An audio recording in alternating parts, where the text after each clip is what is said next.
नमस्कार, तपाईलाई स्वागत छ मेरो कार्यक्रम कुरा गरौँमा। आज मैले विशेष एउटा छोरी लिएर आएको छु जो अहिले कन्टेन्ट क्रिएटर पनि हुनुहुन्छ, साथै उहाँ सिङ्गर पनि हुनुहुन्छ। छोरी चेलीलाई समाजमा जिउन धेरै गाह्रो, स्पेसली हाम्रो अहिलेको पहाडको राजनीतिक र पहाडको वातावरण र परिस्थितिमा।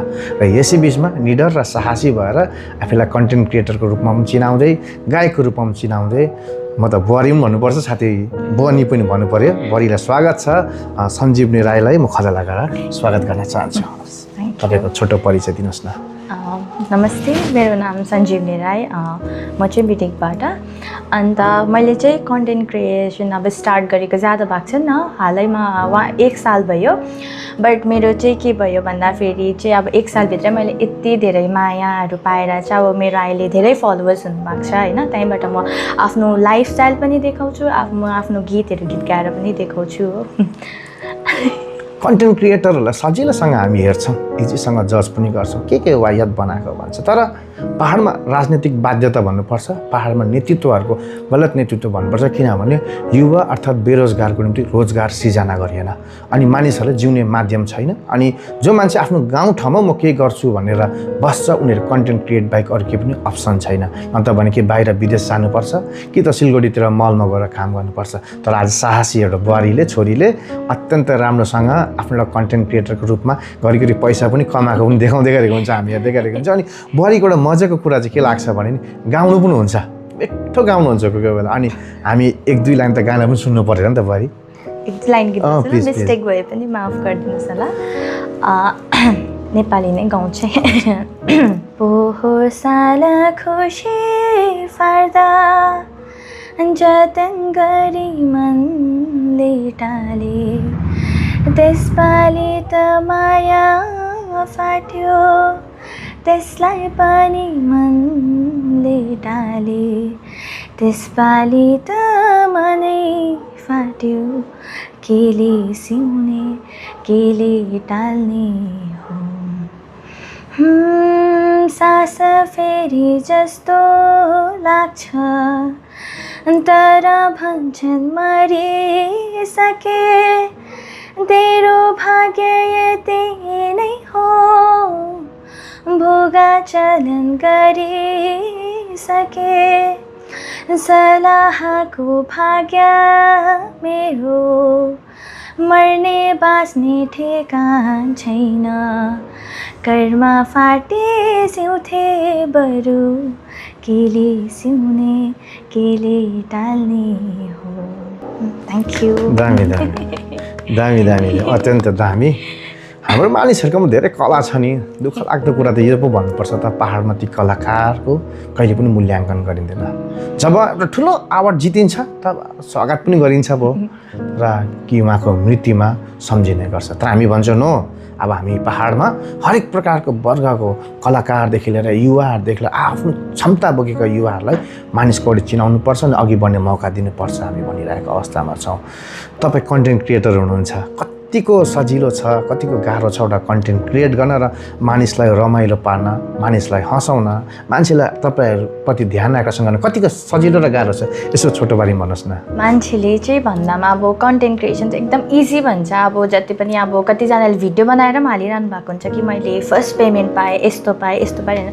तर त्यति सजिलो चाहिँ पाउँदैन, किनभने अहिले त झन् फेसबुकले एकदमै धेरै कम्ती पैसा दिनु थालेको छ होइन। अन्त यति इजी पनि छैन। मान्छेले भन्छ एउटा भिडियो बनाएर हाल्नु त हो, एउटा उयो गर्नु त, त्यसमा एडिटिङ गर्नुपर्छ, मान्छेलाई अब हाम्रो अब पब्लिकलाई कस्तो टाइपको उयो दिनुपर्छ त्यो पनि छ। अन्त म चाहिँ भन्छु केही कुरा पनि सजिलो हुँदैन, तर मान्छेको कन्सिस्टेन्सी होइन, डेडिकेसन, एउटा डिसिप्लिनले गर्दा नै हुन्छ। अन्त मेरो चाहिँ कन्टेन्ट क्रिएसनमा चाहिँ मेरो चाहिँ के भयो भन्दा म गीत गाउँथेँ, तर मलाई चाहिँ म चाहिँ एकदम क्यामेरा साई पर्सन हो होइन। तर अब मेरो हस्बेन्डले चाहिँ मलाई यति डरलाग्दो सपोर्ट गर्नुहुन्छ, गीत गाउनुदेखि लिएर भिडियो बनाउनुले। त्यसले गर्दा पनि होला हामी दुईजनाको म मात्रै भन्दिनँ, म मात्रै चलेको होइन, मेरो हस्बेन्ड र हामी दुईजनाको रिलेसनसिप राम्रो, अब पोजिटिभिटीले गर्दाखेरि हाम्रो चाहिँ भिडियो चलेको, त्यसले गर्दाखेरि। अन्त यो पनि भन्दिनँ कि नगर्नु भनेन, अब सजिलो पनि भन्दिनँ, तर अब तपाईँले त्यो डेडिकेटेड भएर तपाईँले त्यो भिडियो गर्नु भने तपाईँको चल्छ होइन। तर अब यति साह्रो पनि होइन कि भिडियो बनाएँ चल्छु भन्ने पनि होइन, त्यस्तो इजी चाहिँ छैन केही कुरा पनि होइन। हरेक कुरोमा मेहनत छ, हरेक कुरामा समय दिनुपर्छ, कति राम्रो कुराहरूमा डेडिकेटेड हुनुपर्छ। हामी राजनीतिक विफलताको कारण पनि नेतृत्वहरू डेडिकेटेड नभएर हो। जातिप्रति ठुलो कुरा गरेर जातिको ठुलो भाषण दिन्छ, तर जातिलाई लक्ष्यमा पुर्याउन नेतृत्वहरू कहिले डेडिकेटेड भएन। कोही विकासको नाममा डेडिकेटेड हुन सकेन त कोही जातिको नाममा हुन सकेन। र नै अब पालि हामी युवाको बनिरहेका छौँ। बढी भिन्न सब्जेक्ट हो यो तपाईँको लागि, राजनीति गर्नुहुन्न, तपाईँ राजनीतिसँग जोडिएको व्यक्ति होइन। तर मलाई लाग्छ कि पहाडको राजनीतिमा अब युवाहरू आउनुपर्छ। युवाहरूले पहाडको राजनीतिलाई सम्हाल्दाखेरि कतै तपाईँ हाम्रो आवाज पनि सुनिन्छ कि, एउटा फुटबल खेलाडीको आवाज पनि सुनिन्छ कि, अनि कन्टेन्ट क्रिएटरको पनि आवाजहरूलाई बुझ्न सक्छ कि भन्ने हाम्रो उद्देश्य हो। के लाग्छ तपाईँलाई राजनीतिमा युवाहरू आउनुपर्छ? लाइक अब मलाई चाहिँ लाग्छ अब अहिले हामी युवालाई जेन्जी भनिदिन्छ होइन। हामी अब जेन्जीहरू पनि अब अहिले त झन् पुरा प्रोटेस्टहरू गरिरहेको हुन्छ, स्ट्यान्ड ल्याइरहेको हुन्छ। मलाई चाहिँ लाग्छ अब यो पालि अब अहिले चाहिँ हामी अब युएसएल युथहरूलाई पनि चान्स दिनुपर्छ जस्तो लाग्छ। किनभने अब हामीले त अहिले बेटर फ्युचरको लागि सोच्नुपर्छ नि त। किनभने अहिले अब हिल्समा भने नट ओन्ली हिल्स, किनभने अल ओभर इन्डियामा, किनभने मास्टर्स गर्नेदेखि लिएर एमएससी कस्तो पढेको मान्छेहरू अब अनइम्प्लोइड भएर बसिरहेको छ नि त। त्यसले गर्दाखेरि मलाई चाहिँ लाग्छ अब हामीहरूले बुझ्छौँ नि त यो अनइम्प्लोइमेन्ट के हो भनेर। त्यसले गर्दाखेरि चाहिँ लाग्छ हामी युथले बुझेनौँ भने त अब अरूबाट त के एक्सपेक्टेसन्स राख्नु। सबभन्दा फर्स्ट स्टेप चाहिँ हामी जेन्जीहरूले नै उठाउनुपर्छ जस्तो लाग्छ मलाई चाहिँ। अब मेरो चाहिँ यो हो, किनभने अब मेरो यस्तो पोलिटिक्समा त्यति बेसी त पोइन्ट अफ भ्यू त राख्न सक्दिनँ। मलाई चाहिँ अब त्यति हो, हामीले ठुलो स्टेप लिनु पर्दैन।